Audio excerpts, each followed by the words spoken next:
Good afternoon. My name is Evodio Wally, Vice President of Hispanic Chamber of Commerce of Contra Costa County, and I'm out here in the city of Antioch with Mayor Wade Harper, who's running for re-election in these upcoming elections in November. So we're out here just collecting the thoughts and opinions of our candidates and sharing them with you, our constituents throughout Contra Costa County. Now, as you know, the Hispanic Chamber of Commerce is also a 501c4 entity, and we are a nonpartisan social welfare organization. So we're out here simply getting the messages from the candidates and helping you understand what they feel is in store for our county, and in particular here the city of Antioch. So Mr. Mayor, could you tell us what we have in store here for this upcoming election? Well, yes, I am happy to be serving as mayor of the city of Antioch. I have a background in law enforcement. I served in law enforcement for 24 years, was a lieutenant with the Tracy Police Department. And I wanted to serve my community. I've always served my community. I have a lifetime of service. I've served on boards such as Neighbors for Change, Board of Directors for the American Red Cross. I even served on a Board of Directors for a group home for teens. Served on the School Attendance Review Board for the high school. So it's always been in my blood to serve. My family has been in ministry and served as pastors. So I wanted to serve. So there was an opportunity to be appointed to the school board. I interviewed before the community. There were about 9 of us, and I was the last man standing. So I served on the school board for 2 years. I ran for city council. They told me, nobody knows you, you don't have a name, you don't win your first time. Well, I won a seat at city council, served for 2 years. In the middle of my term, the current mayor was not going to run for office. I decided to run and did quite well, so now I'm serving as mayor. Train passing by. Do you want to? That's totally fine. Yeah. So we're out here in the city of Antioch, and clearly, we've got the pedestrians out here in the mix, doing their thing, and we have Amtrak that runs right over the water here. It's actually a pretty nice downtown environment. Yes. So now that's surely a long-standing history that you have with service out here in the city of Antioch. So what sort of unfinished work would you like to continue? Can you share with us some of these projects that you've got ongoing that you'd like to see come to fruition, in this next term? Right. So absolutely. Yeah, I got off track because of the train that passed by. But I'm also a teacher at Antioch High School. I taught law enforcement careers, and now I'm teaching leadership at the high school. When I was elected to city council, I wanted to take our city through the strategic planning process. As an MBA myself, and after going through strategic planning, I knew if we're going to move the city forward in a positive direction, we need input from the entire community, need input from all the council members. So we sat down, we had about 10 or more meetings, got community input from our city council, and we all signed off on a strategic management plan, which is leading the city forward. Crime was a problem in the city. It continues to be a problem in many cities. And so I led the charge to get Measure C passed to hire more police. It's bringing in $5 million a year for 7 years to hire police. And some people fault us and they say, we're the police officers. Well, it takes time to hire police officers. Mm-hmm. City of Antioch, we hire the best of the best. And I've sworn in almost 40 police officers, and we are really hiring the best of the best. And sometimes people mistake a clear vision for a short journey. Mm-hmm. And they shouldn't do that, because we're going to get there. Crime continues to go down, and so our number one concern always has to be public safety, to be a safer city. I took a tour of the 4 Points property a couple weeks ago, and it has been sold. It closed escrow, and it's going to bring in jobs.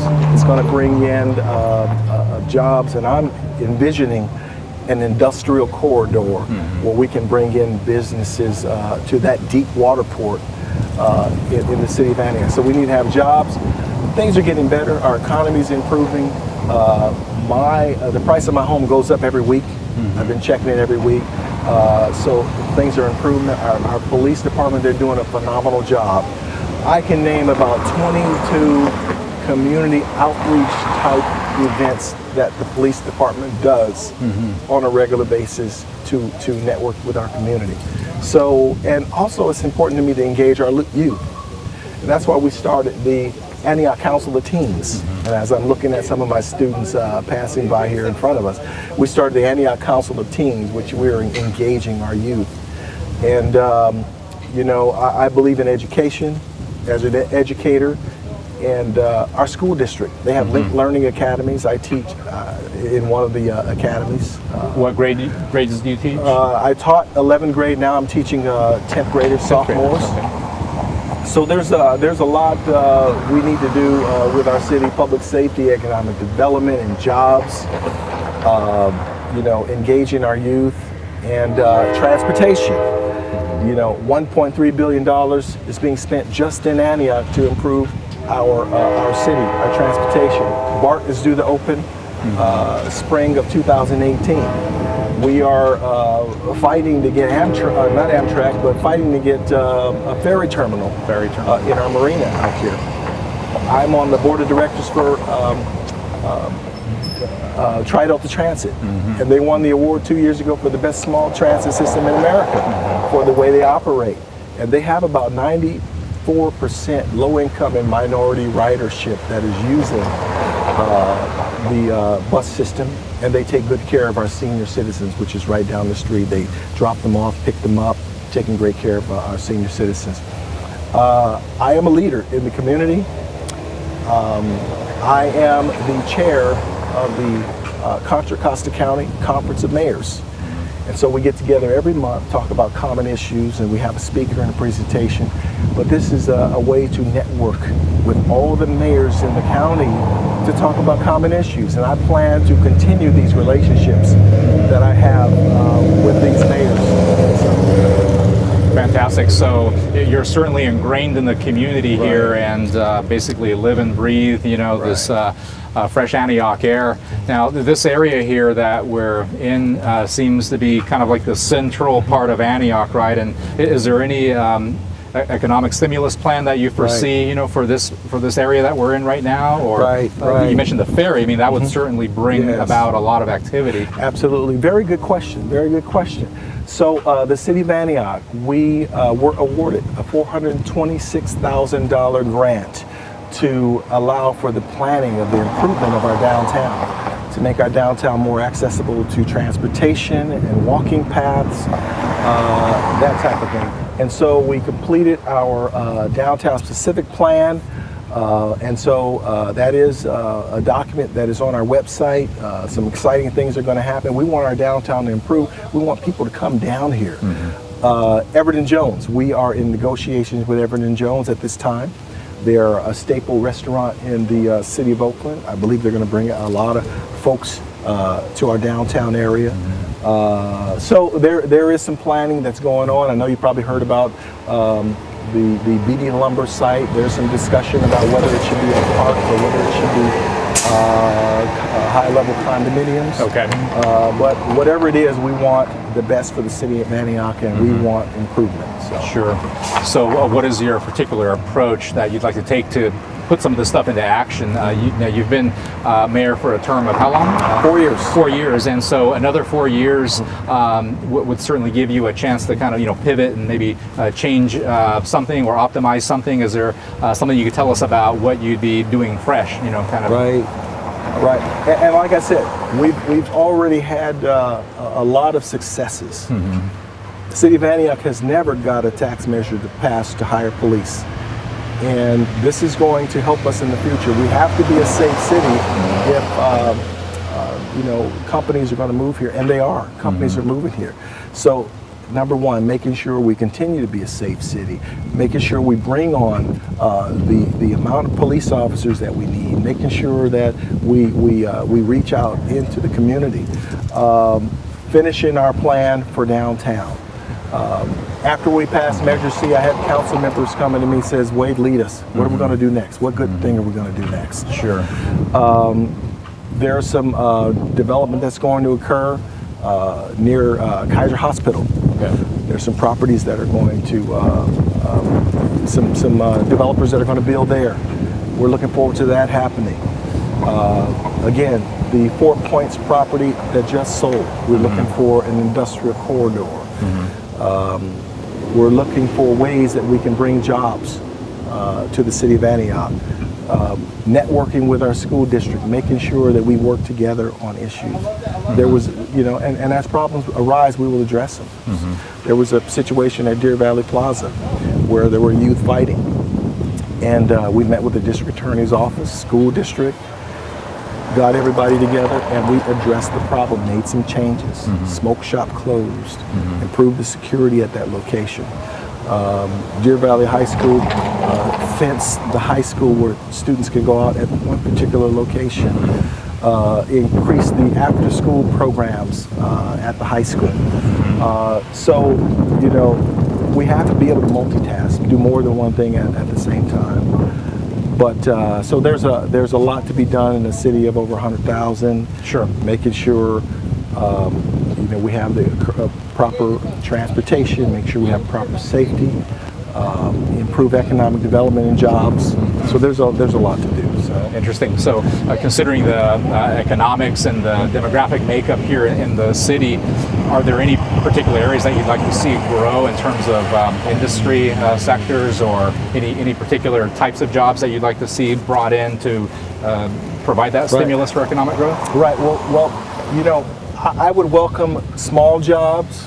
I applaud those companies that want to come in here, like the Pete's Coffee. Definitely, we applaud those type of businesses that come in, but we want those businesses that are going to provide a living wage, where people could retire, where people could feed their families. We have 2 hospitals, Kaiser Hospital, Sutter Hospital. I would welcome hospitals and medical type facilities. We have Antioch Medical Center that just recently opened up in the city of Antioch. That is a good thing. I would welcome companies like a Coca-Cola bottling company, companies that could benefit from Antioch's water rights. So I think we had a consultant looking at how can we bring in a company that could benefit from Antioch's water rights. We're one of the only few cities that has our own water rights. What companies could benefit from our deep water port? Maybe we can get one of the major steel companies to come here, because they will be able to ship from our port. We have one of the only few ports that is available in the Bay Area. So I think that will bring a lot of revenue into the city. So certainly those big jobs, the power companies. We have NRG Power Plant that opened a couple of years ago. We have PG&E that's in our city. We welcome those type of large businesses, but we also welcome the restaurants, the Southern cafes. We went on a tour of our downtown with the board of directors from Amtrak. Talked to them about improving the Amtrak station, looking at crime prevention through environmental design concepts. And they said, we came here on the Amtrak from Stockton. It took us a half hour. It cost $5. While we were on Amtrak, they have a cafe and they have free Wi-Fi. $5 trip from Stockton to Antioch. And so they said, yeah, we definitely want to know when Everett and Jones Barbecue is going to open up. So those type of businesses, and we have to be a city that doesn't turn our back on the water. We have a beautiful delta, but if you look, the way this was created, all the businesses have their backs turned on the water. We need to benefit from this beautiful waterfront. Sure, absolutely. Yeah, I'm certainly enjoying the ambiance here. So considering all of these plans to create this economic stimulus and bring in these small and larger industries, certainly there's going to be an increase in the demand for jobs in that STEM section, the science, technology, engineering, and math. Right. So is there something that we can count on to happen with regard to kind of bridging that educational divide and getting the students and the local population ready to capture those jobs, so people aren't commuting from another part of they're coming from San Francisco here, and the people here are going there, and so what do we do absolutely about that? And the thing about being an elected official, you have to be careful making promises. I can say these are some things that I want to work on. Absolutely. Even my zero tolerance to crime campaign. Someone says he promised that there would be a 100% decrease in crime. No, that's not it. What I'm saying is we as a community have to say we won't accept an increase in crime, and we as a community have to address it. We have the most amount of neighborhood watch programs in our city that we've ever had, so we have citizens that are getting involved. But good question. So we have Dozier Libby Medical High School. Okay. And students go to this high school and they become educated with a medical theme right next door to Kaiser Hospital. So yes, if we could create industry and create a path to getting these type of jobs, I think that would be good. It would bring our kids back home. I just became a grandpa about 30 days ago. And so I definitely want my kids to come back home to Antioch and to raise their families here, to get jobs. But we have to have jobs for them to come back to. But yeah, definitely, we could have, you know, so the kids at Dozier Libby Medical High School, they may end up being doctors or nurses at Kaiser or Sutter. And then what kind of businesses can we bring? What kind of jobs that pay well can we bring to this Wilbur corridor to keep our kids home? Sure. You know, so that is definitely a concern. Mm-hmm. So yeah, that's definitely a concern. Well, that's certainly a visionary perspective that you've got for the city of Antioch, Mr. Mayor. So, are there any other thoughts that you'd like to share with us regarding like who you are? I mean, like, are you from Antioch, or like where do you? Well, first of all, I will say this: I have the endorsement of Congressman Mark DeSaulnier. I have the endorsement of several mayors, a couple of my council members, Mary Rocha and Tony Tiscarino. And I was born and raised in Oakland, but as a police officer, I looked for somewhere to raise my family, and lived in Pittsburgh for a little bit. I've been in Contra Costa County since 1991. Oakland, yes. Pittsburgh, and then now to Antioch. Now in Antioch. Right, right. I've been in Antioch since 2001. I was looking for a good school district to raise my kids, to educate my kids, and I thought Antioch School District, looking at the numbers, was a little better. Sure. So, and we needed a larger house because we started having children. Right. So me and my bride, we moved to city of Antioch, and we wanted to make our own community better. Sure. So while I was a police officer, I was always serving. You know, like I said, whether on the school attendance review boards at the high school, whether as a school board member, but I'm always serving. Fantastic. Well, my wife endorsed me. I would expect no less. She she says, what you don't know about Wade is that he is a giver. He's always giving. She says he's the type of person, if a car is broke down, he'll stop to check on the person, to maybe push a car, to offer to help with gasoline. And she says when I pulled my car over, there was a bad accident, a person trapped in the car, cars crashed onto him. I stopped my car after a council meeting and asked some individuals to get a fire extinguisher to put out the fire in the engine. And I just stayed with the guy, talked to him till medical personnel got there. And she says, that's just like Wade. He's going to stop. Wade missing the life of serving and protecting, right? Absolutely. He's going to stop. He's going to pay. That's good. He's going to pay for a meal when he leaves a restaurant. He's going to buy a cup of coffee for somebody without them expecting it. You know, just being a person that's a giver. Yeah. Well, certainly the experience, you know, having lived in Oakland and then in Pittsburgh and Antioch, certainly I think gives you that perspective from which you can approach the local demographic makeup here, the society that we live in here. So, Mr. Harper, I'd love to thank you for coming out here and participating in this interview and sharing your heart and your mind with us. And we wish you success in this race. Okay. Well, thanks a lot. Thank you for listening.